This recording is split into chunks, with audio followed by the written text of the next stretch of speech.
안녕하세요. 우리 아이들의 건강과 행복한 성장을 응원하는 소아비뇨기학과 전문의 백민기입니다. 아이의 고환이 만져지지 않아서 병원을 찾아가는데 고환이 퇴화된 것 같다는 말을 듣고 너무 놀라서 오시는 부모님들이 가끔 계십니다.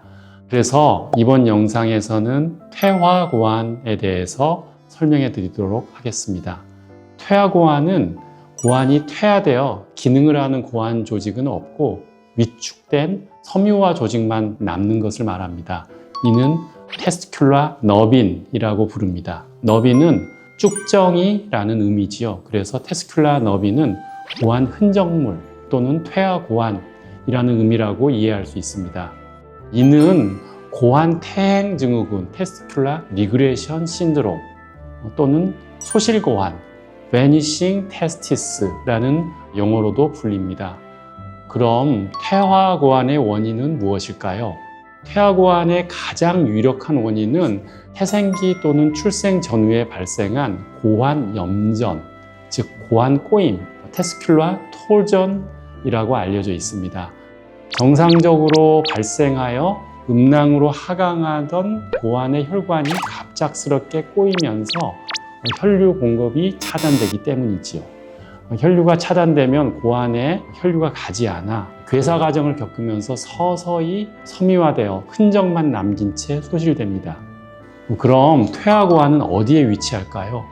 퇴화고환의 위치는 고환이 태생기 고환 하강의 과정 중 어느 단계에서 꼬임이 있었는지에 따라 결정됩니다. 즉, 고환이 정상적으로 내려오다가 멈추어 소실된 지점에 흔적 조직이 남게 되는 거지요. 퇴화고환이 복강 내에서 발견되는 경우는 매우 드물어 퇴화고환 전체의 10% 미만으로 알려져 있습니다. 임신 초기와 중기에 고환이 복강에서 하강을 본격적으로 시작하기 전에 고환이 꼬이거나 혈류장애가 발생한 경우입니다. 퇴화고환이 서해부에서 발견되는 경우는 약 25에서 30% 정도입니다. 고환이 복강에서 음낭으로 내려오다가 서해관에서 소실되는 경우이지요. 퇴화고환이 가장 많이 위치하는 곳은 바로 음낭입니다. 퇴화고환의 60에서 65% 정도에서는 음낭 내에 위치합니다. 즉, 많은 경우 퇴화고환은 음낭까지 하강을 완료한 상태에서 고환 꼬임이 있었던 것이지요.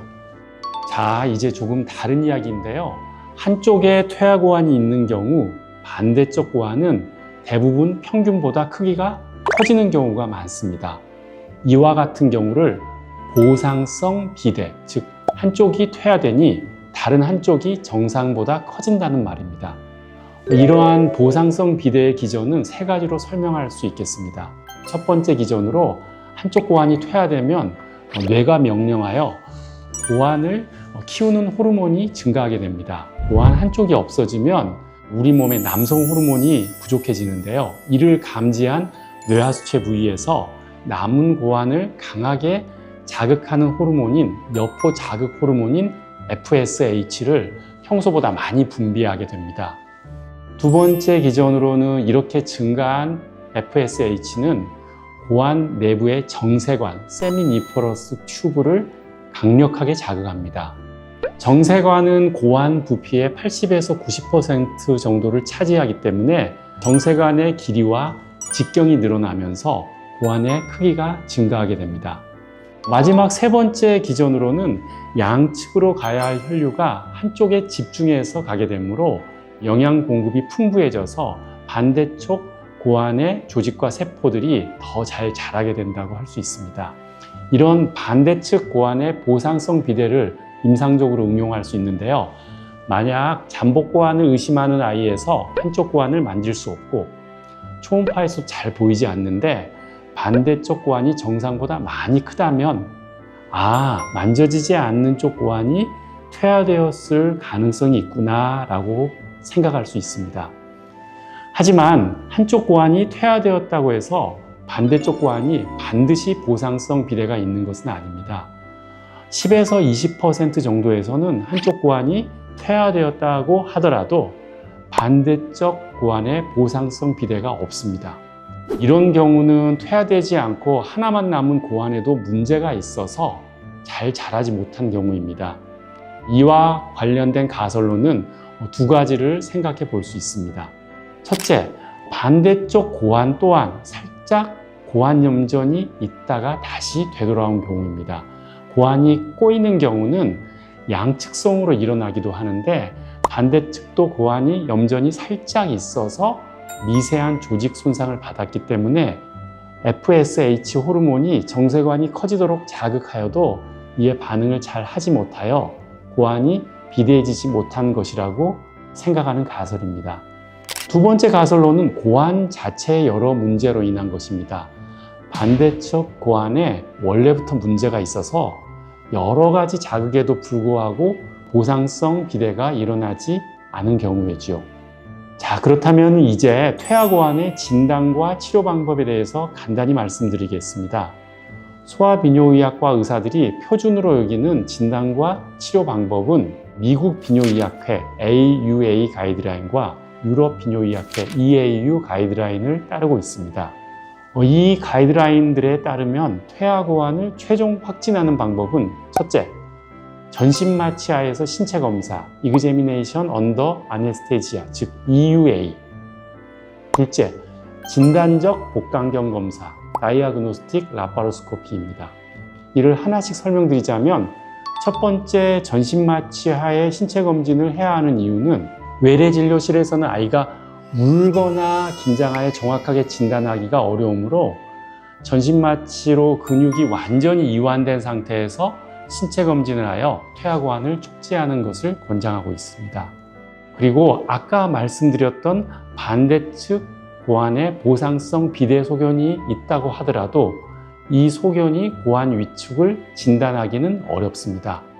유럽 비뇨의학회 가이드라인에서는 이렇게 기술되어 있는데요. 한쪽 고환이 만져지지 않는 경우 반대쪽 고환을 반드시 검사해야 합니다. 반대쪽 고환이 보상성 비대를 보인다면 만져지지 않는 쪽 고환이 아예 없거나 위축되었음을 시사할 수 있습니다. 그럼에도 불구하고 이런 소견이 있다고 해서 수술을 통한 확인을 생략하면 안 됩니다. 보상성 비대 징후가 고환 결손을 확실하게 입증할 만한 특이적이지는 않기 때문입니다. 라고 인용되어 있습니다. 즉, 신체 검진만으로는 고환의 퇴화 여부를 확실하게 알기 어렵기 때문에 반드시 전신마취하에 복강경 검사를 통해서 확인해야 한다고 권장하고 있습니다. 또한 퇴화고환 여부는 초음파 검사로도 확진이 어렵습니다. 역시 유럽 비뇨의학회 가이드라인에서 초음파 검사는 복강 내 고환의 유무를 확인하기에는 진단적 민감도와 특이도가 떨어집니다. 라고 명시되어 있습니다. 즉, 수술을 통한 복강경 검사를 통해서만 퇴화고환을 확진할 수 있다고 말하고 있지요. 복강경 검사를 통해서 복강 내부에서 고환 혈관과 정관의 끝부분 형태를 눈으로 직접 확인하는 것이 유일한 확진 방법입니다. 자, 그럼 퇴화고환의 치료 방법은 무엇일까요? 퇴화고환의 표준적 치료 방법은 퇴화고환을 외과적으로 제거하고 조직 검사를 통해 문제가 없음을 확인하는 동시에 반대쪽 고환에서 꼬임이 발생하지 않도록 이를 음낭에 고정해 주는 것입니다. 자, 그럼 지금까지 퇴화고환에 대해서 말씀드렸는데요.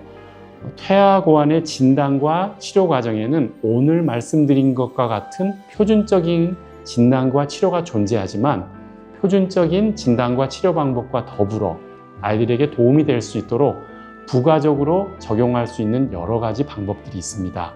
한편으로는 진단과 치료 과정에서 다양한 방법이 있어서 소아비뇨의학과 의사들 사이에서도 서로 다른 의견이 있는 부분도 있습니다.